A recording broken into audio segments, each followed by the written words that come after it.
আসসালামু আলাইকুম। বুটস্ট্র্যাপ বাংলা টিউটোরিয়ালে সিএসএল ট্রেনিং এর পক্ষ থেকে স্বাগত জানাচ্ছি। আমি মেহরাব হোসেন। আজকে আমাদের টপিক হচ্ছে গ্রিড। আমি গত দুটো টিউটোরিয়ালে বলছিলাম যে গ্রিডটা খুবই ইম্পর্ট্যান্ট, যেহেতু দেখেন যে গত দুটো টিউটোরিয়ালে আমরা কাজ করছিলাম কন্টেইনার নিয়ে। সো আজকে আমাদের মেন কাজটা হচ্ছে কন্টেইনার। এখন দেখেন যে আমি একটা ফার্স্টে ডিপ নিলাম, একটা ক্লাসের মধ্যে লিখলাম কন্টেইনার। আসলে আমরা কন্টেইনার বলতে কি বুঝি? কন্টেইনার আমরা সিম্পলভাবে যদি চিন্তা করি যে কন্টেইনার একটা পাত্রের মধ্যে আমরা ছোটো ছোটো কাজগুলো সুন্দরভাবে সাজিয়ে রাখি। এখন ওয়েবসাইটের ক্ষেত্রেও যে এটা হচ্ছে আমার কন্টেইনার, এই কন্টেইনারের মধ্যে আমি যত ছোটো ছোটো কাজগুলো করব সবগুলো আমি কন্টেইনারের মধ্যেই করব, যেন আমার কাজগুলো সুন্দরভাবে সাজানো থাকে। এখন আপনি যদি কন্টেইনার ইউজ না করে কোনো কাজ করে থাকেন, তাহলে দেখা যাচ্ছে সেই কাজগুলো কোনোটা উপরে যাবে, কোনোটা লেফটে, কোনোটা রাইটে। সো আপনি সুন্দরভাবে সাজিয়ে রাখতে পারবেন না। আর সুন্দরভাবে সাজানোর জন্য আমরা কন্টেইনারটা ইউজ করতে পারি।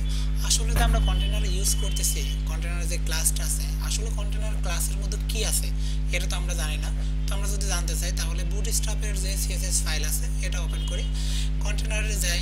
এখানে দেখেন যে সিএসএস কোড যারা বুঝেন তাদের কাছে এটা কোনো ব্যাপারই না।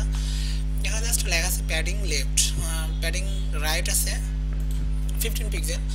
এখন দেখেন যে এখানে আছে যে 15 পিক্সেল, রাইট আছে 15 পিক্সেল, লেফট আছে 15 পিক্সেল, তারপরে margin right auto, margin left auto. এখন প্যাডিং বলতে আমরা সাধারণত কি বুঝি সবাই জানি যে আমার লেফট আর রাইটে প্যাডিং থাকবে 15 পিক্সেল করে, আর margin right auto, margin left auto. যার কারণে আমার যে কন্টেইনার নামক যে বক্সটা থাকবে সেই বক্সটা সবসময় আমার ওয়েবসাইটের মাঝখানে থাকবে, মানে আমার ব্রাউজারের মাঝখানে থাকবে, কখনোই এই পাশে অথবা লেফটে অথবা রাইটে সরে যাবে না। আপনার এই ওয়েবসাইটের ওয়াইডটা যত কমই হোক না কেন, ওইটা সবসময় আপনার ব্রাউজারের মাঝখানে থাকবে, যে কোনো সাইডে যাবে না, সবসময় মাঝখানে থাকবে আর কি। এখন জাস্ট দেখেন কন্টেইনার কাজটা হচ্ছে এটাই। তারপর দেখেন যে এর মধ্যে যদি আমি একটা ডিপ নেই, একটা ক্লাস নিলাম, ক্লাসের মধ্যে আমি লিখলাম রো। আমি একটা রো ক্রিয়েট করব, তার কারণে আমি একটা রো লিখলাম, রো নামক একটা ক্লাস নিলাম। এখন রো ক্লাসের মধ্যে যেটা আছে যে আপনার একটা রো ক্রিয়েট করে দেবে। এখন রো বলতে আমরা সাধারণত কি বুঝি সবাই জানি। এখন একটা রো এর মধ্যে আপনি কয়টা কলাম বানাতে চান? এখন আপনি যদি একটা কলাম বানাতে চান তাহলে একটা কলাম বানাতে পারেন, দুইটা পারেন, তবে আপনি সর্বোচ্চ 12টা কলাম পারবেন, কারণ আপনার কন্টেইনারের মধ্যে যে স্পেস দেওয়া আছে সেটা সর্বোচ্চ 12। এখন আপনি যদি এটা বিস্তারিত দেখতে চান তাহলে আমি বুটস্ট্র্যাপে এখানে দেখাই যে দেখেন যে আমার যে গ্রিডিং সিস্টেমটা আছে, ফার্স্টে এখানে একটু দেখেন যে গ্রিড বিহেভিয়ার যেটা আছে অথবা কন্টেইনার ওয়াইড যেটা আছে সেটা দেখেন যে আপনার যে কন্টেইনার ওয়াইড আছে, আপনার ওই কন্টেইনার যেটা বললাম যে আপনার সবসময় ব্রাউজারের মাঝখানে থাকবে, এটার ওয়াইড আপনার স্মল ডিভাইসের জন্য 750 পিক্সেল। তারপরে মিডিয়াম ডিভাইস যেটা আছে সেটা আছে 970 পিক্সেল, এর উপরে, এর নিচে আসবে না, কিন্তু এর নিচে 970 পিক্সেলের নিচে চলে আসলে সেটা হয়ে যাবে স্মল ডিভাইস, মানে ট্যাবলেটের জন্য যেটা আছে এটা আর কি। তারপর দেখেন যে লার্জ ডিভাইসের জন্য সাইজটা হবে 1170 পিক্সেল। এখন তারপরে নিচে দেখেন যে ক্লাস প্রিমিক্স যেটা আছে, এটা আছে call X S, call S M, call M D, call L J. আসলে এটা যে কেন আছে এটা আমরা যখন প্র্যাকটিক্যালি কাজ করবো তখন বুঝতে পারবেন যে এটা আসলে কি আর এটা দিয়ে কীভাবে কাজ করতে হয়। সো আমি যেটা বলতেছিলাম যে আপনার যে একটা রো আছে, রো এর মধ্যে আপনি সর্বোচ্চ কলাম বানাইতে পারবেন 12টা। এখন দেখেন যে 1টা 2টা 3টা 4টা 5টা 6টা 7টা 8টা 9টা 10টা 11টা 12টা। আপনি ওই ফার্স্ট একটা রো এর মধ্যে আপনি সর্বোচ্চ কলাম বানাইতে পারবেন এই 12টা।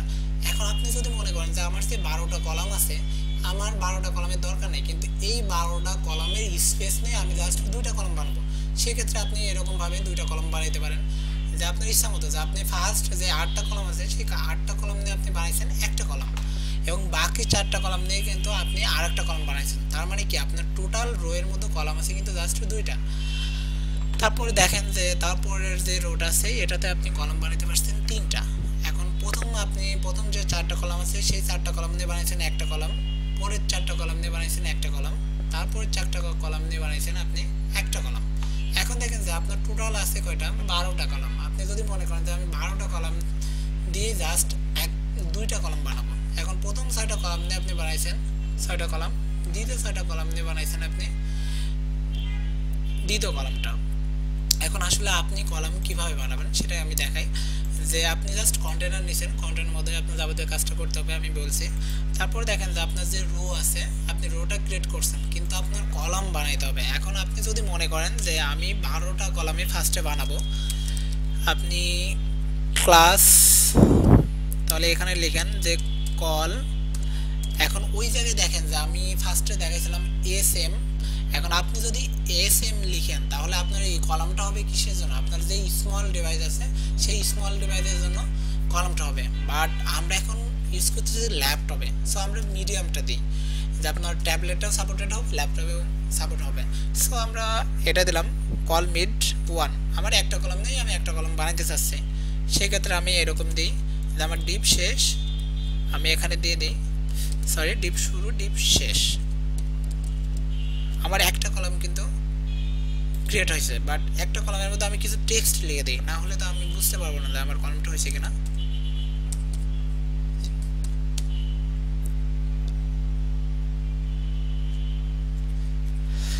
যাই হোক, আমি লিখলাম কলাম 1।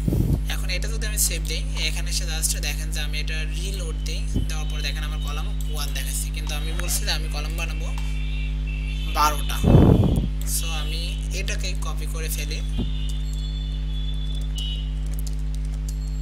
4টা 5টা 6টা 7টা 8টা 9টা 10টা 11টা 12টা। এখন এটা আমি সেভ দিই, দেখেন যে ফার্স্টে এটা আছে 1, এটা করে দিই 2, এটা করি 3, এটা করি 4, এটা করি 5, এটা করি 6, এটা 7, 8, 9, 10, 11, 12। আমার একটা রো এর মধ্যে কলাম আছে সর্বোচ্চ 12, আমি সর্বোচ্চ 12টা কলামই বানাইতে পারবো। এখন দেখেন যে আমার 12টা কলাম দেখাই দিচ্ছে।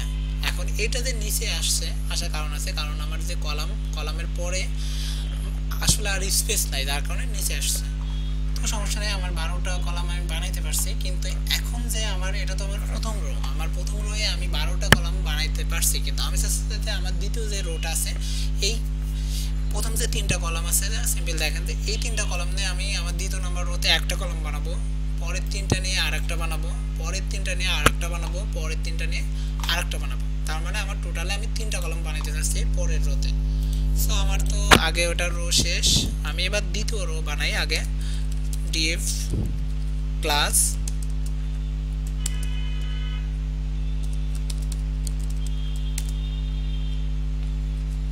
রো। এখন আমি চাচ্ছি যে আমার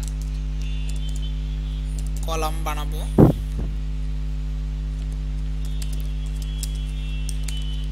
ক্লাস কল। এখন আমরা মিডিয়াম রো বানাইতে যাচ্ছি, কিন্তু আমি চাচ্ছি কি যে প্রথম 3টা নিয়ে আমি একটা কলাম বানাবো। তাহলে আমার প্রথম 3টা কলাম নিয়ে আমি বানাবো একটা কলাম।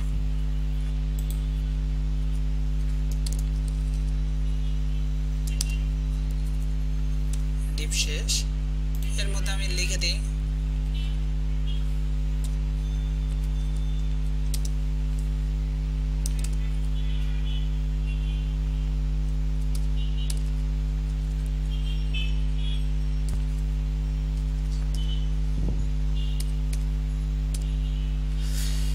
জাস্ট সিম্পল একটা টেক্সট লিখে দিলাম, অথবা লিখে দিই যে সিম্পল টেক্সট।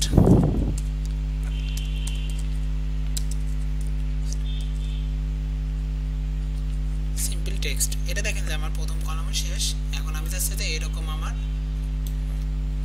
আরো কলাম বানাবো। এখন আমি একটা কাজ করে দিই, এর মধ্যে আমি h1 ট্যাগটা ইউজ করি, তাহলে টেক্সট আমার একটু বড় আকারে দেখাবে, ব্যাপারটা একটু বুঝতেও সহজ হবে আর কি।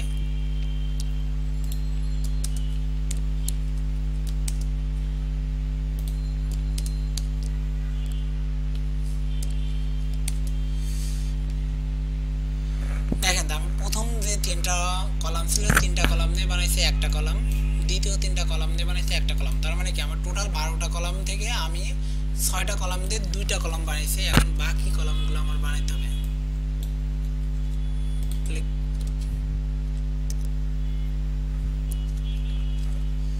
মানে কি আমার কলাম হবে 4টা।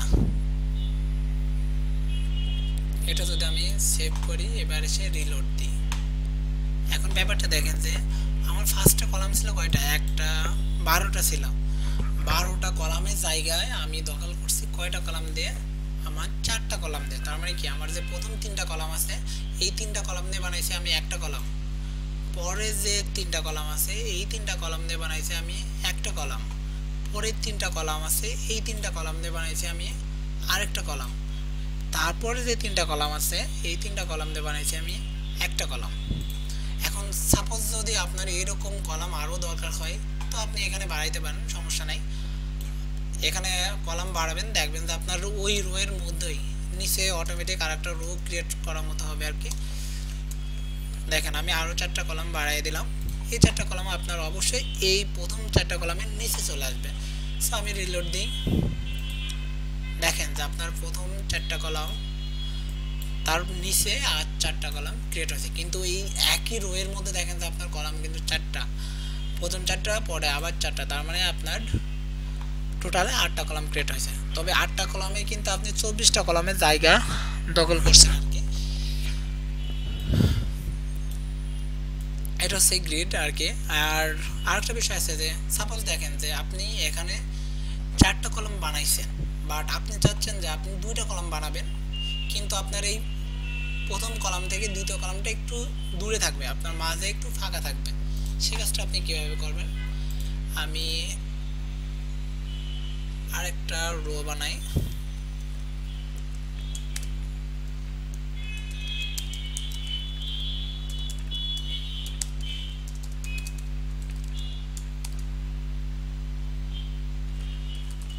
Rho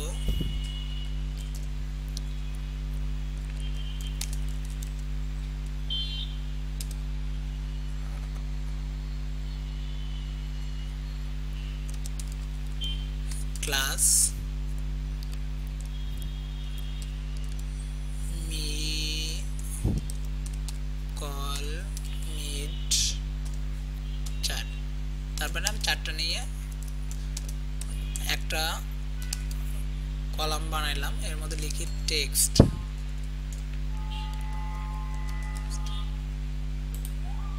text. এখন দেখেন যে আমি আর একটা কলাম বানাবো, অথবা এটাকেই কপি করি,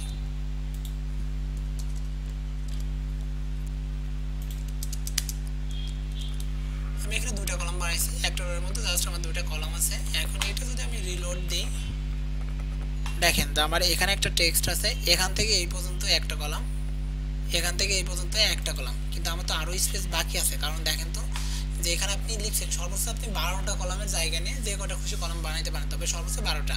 এখন দেখেন যে আপনার 12টা কলামের জায়গা আছে, কিন্তু আপনি কলাম বানাইছেন কয়টা, 2টা, এবং জায়গা নিছেন 4 আর 4 8, 8টা কলামের জায়গা নিছেন। এখন আপনার আরও বাকি 4টা কলামের জায়গা আছে। এখন আপনি চাচ্ছেন কি যে আপনার এখানে যে 2টা কলাম বানাইছেন আপনার ফার্স্ট কলামটা এই পাশে থাকবে আর এই দ্বিতীয় কলামটা এই পাশে থাকবে, আর আপনার যে বাকি 4টা কলামের স্পেস পড়ে আছে সেই স্পেসটা আপনার মাঝখানে থাকবে। এখন সেই কাজটা আপনি কীভাবে করবেন সেটা যদি করতে চান তাহলে আপনাকে এখানে জাস্ট লিখতে হবে যে এই ক্লাসের মধ্যে লিখতে পারেন যে কল মিট অফসেট হবে, আপনি কতটা অফসেট করতে চাচ্ছেন, 4টা কলাম, মানে আপনার মাঝখানে জায়গা পড়ে থাকবে 4টা কলামের সমান। এখন জাস্ট দেখেন যে এটাকে যদি আমি রিলোড দিই, দেওয়ার পরে দেখেন যে আপনার ফার্স্ট এখান থেকে এখান এই পর্যন্ত একটা কলাম হবে, এখান থেকে আরেকটা হবে। এখন সম্পূর্ণটা সুন্দরভাবে বোঝার জন্য আমরা একটা কাজ করতে পারি, সেটা হচ্ছে যে এখানে আমরা একটা স্টাইল ইউজ করি, এর মাঝখানে আমি একটু সিএসএস কোড লিখি যে বর্ডার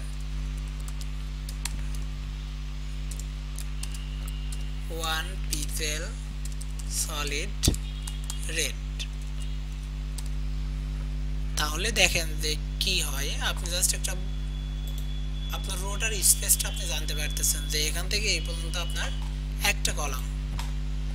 এই কোডটাই আমি কপি করে দ্বিতীয়টা দেই,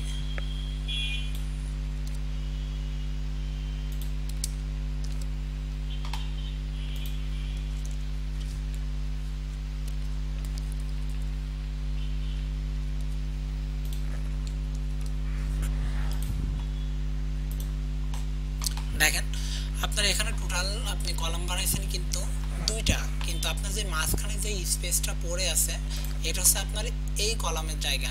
যে সাপোজ আপনি একটা কলাম বানাইছেন, এটা আপনার লেফটে আছে, তারপরে আপনি আরেকটা কলাম বানাইছেন, এটা আপনার লেফট কলামের পরেই থাকার কথা। আসলে আপনি যদি জাস্ট এটা যদি না দেন, এটা দেখেন যে এটা যদি আমি কাট করে দিই, তাহলে দেখেন যে আসলে কি হয়, যে আপনার যে ফার্স্টে যে কলামটা আছে এই কলামটা ঠিক এর সাথেই লেগে যাবে, ঠিক আছে। কিন্তু আপনি চাচ্ছেন যে আপনার এই রোয়ের মধ্যে কলাম দুইটাই থাকবে, বাট একটা লেফটে থাকবে একটা রাইটে থাকবে, মাঝখানে আপনার স্পেসটা পড়ে থাকবে। এখন সেক্ষেত্রে আপনাকে হিসাব করতে হবে যে আমি এই কলামটা, আমার লেফটে যে কলামটা আছে ওই কলামটা আমি কয়টা কলামের জায়গা নিয়ে বানাইছি। সাপোজ দেখেন যে এখানে আমার 4টা কলামের জায়গা নিয়ে একটা কলাম বানানো আছে, তারপরের 4টা কলামের জায়গা নিয়ে আমি আরেকটা কলাম বানাইছি। এখন আমার হিসাব করতে হবে যে আমার আর কয়টা কলামের জায়গা ফাঁকা আছে। এখন সিম্পল দেখেন যে আপনি এই 8টা কলামের জায়গা নিয়ে 2টা কলাম বানাইছেন, বানানোর পরে আপনি চাচ্ছেন যে আপনার আরও 4টা কলামের জায়গা পড়ে আছে, এই স্পেসটা আপনার এই ডান পাশে পড়ে আছে, কিন্তু আপনি চাচ্ছেন কি যে ওই স্পেসটা আপনার এই কলামের মাঝখানে, আপনার 2টা কলামের মাঝখানে স্পেসটা থাকবে আর কি। এখন আপনি সেই কাজটা করতে হলে জাস্ট এখানে আপনাকে লিখতে হবে কল মিট, তারপরে আপনি লিখেন অফসেট। অফসেট লেখার পরে এখন আপনি কতটুকু জায়গা মাঝখানে ফাঁকা রাখতে চাচ্ছেন। আপনার টোটাল জায়গা ফাঁকা আছে 4টা কলামের জায়গা। এখন আপনি যদি মনে করেন যে আমি 4টা কলামের জায়গায় আমি মাঝখানে ফাঁকা রাখবো, তো আপনি এখানে দিতে পারেন যে অফসেট 4। আপনি যদি মনে করেন যে আমার মাঝখানে আমি 2টা কলামের জায়গা ফাঁকা দিতে যাচ্ছি, সিম্পল দেখেন যে আপনি যদি মনে করেন যে আমি 2টা কলামের জায়গা ফাঁকা দিব, তাহলে আপনি সেভ দেন, দেওয়ার পরে এবার রিলোড দেন, মাঝখানে দেখেন যে আপনার 2টা কলামের জায়গা ফাঁকা আছে, বাট আপনার তো বাকি আরও 2টা কলামের জায়গা পড়ে আছে, সেই জায়গায় কিন্তু আপনার দেখেন যে রাইট সাইডে থেকে গেছে। এখন আপনি যদি মনে করেন যে আমার রাইট সাইডে এই জায়গাটুকু থাকবে না, আমার এই কলামটা ডাইরেক্ট রাইটে থাকবে আর এই স্পেসটুকু আমার মাঝখানেই থাকবে, সো আপনি এখানে জাস্ট আর 2 বাড়িয়ে দেন, তাহলে এখানে যদি আপনি 4 দেন তাহলে আপনার মাঝখানে 4 থাকবে। আর আপনার যদি এরকম কলাম আরও দরকার হয় কোনো সমস্যা নেই, আপনি জাস্ট এটা কপি করেন, কপি করার মধ্যে পরে ওই রোয়ের মধ্যেই আপনি কলাম সংখ্যা বাড়াইতে থাকেন, তাহলে দেখেন যে আপনার অটোমেটিক কলামগুলো নিচে চলে আসবে। সিম্পল দেখেন যে আমি কলাম সংখ্যা বাড়াইছি, তার মানে কি আমার নিচে চলে আসছে। এরপরে আপনি আপনার ইচ্ছা মতো কাস্টমাইজ করতে পারবেন। আসলে গ্রিডিংটা এরকমই যে আপনার যে টোটাল রো আছে একটা রোয়ের মধ্যে আপনি সর্বোচ্চ কলাম বানাতে পারবেন 12টা।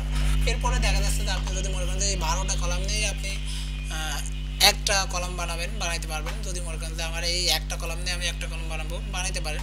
আর যদি মনে করেন যে আমি 9টা নিয়ে বানাবো কিংবা 10টা নিয়ে বানাবো, সেটা আপনি এভাবে করতে পারেন, একদমই ইজি ব্যাপার। তবে এটা ওয়েবসাইটের জন্য খুবই ইম্পর্টেন্ট। আপনার টেক্সটগুলো আপনি কীভাবে সাজাতে চাচ্ছেন, আপনার ওয়েবসাইটের ইমেজগুলো আপনি কীভাবে সাজাতে চাচ্ছেন, সেটা আপনার এই গ্রিড দিয়েই সাজাইতে হবে। এখন আপনি যদি এটা দিয়ে সুন্দরভাবে সাজাইতে পারেন তাহলে আপনার ওয়েবসাইটটা দেখতে সুন্দর হবে এবং অল ব্রাউজার সাপোর্টেড হবে। সিম্পল দেখেন যে আবার এই ব্রাউজারে যেরকম দেখাচ্ছে, আপনি যদি সুন্দরভাবে কাজ করতে পারেন তাহলে দেখা যাচ্ছে আপনার অন্যান্য ব্রাউজার প্লাস ট্যাবলেট সবগুলোতে সুন্দরভাবে এরকমভাবে সাজানো থাকবে। সো আশা করি বুঝতে পারছেন গ্রিডিং সিস্টেমটা। আমি বিস্তারিত দেখাইতে না পারলেও যতটুকু দেখাইছি এতটুকু যদি আপনারা নিজেরা প্র্যাকটিস করেন এবং নিজেরা চেষ্টা করেন তাহলে আশা করি এ থেকে ভালো কিছু জানতে পারবেন। তো আমার নেক্সট টিউটোরিয়ালে স্বাগত জানিয়ে শেষ করছি আজকের টিউটোরিয়াল। আল্লাহ হাফিজ, ভালো থাকবেন।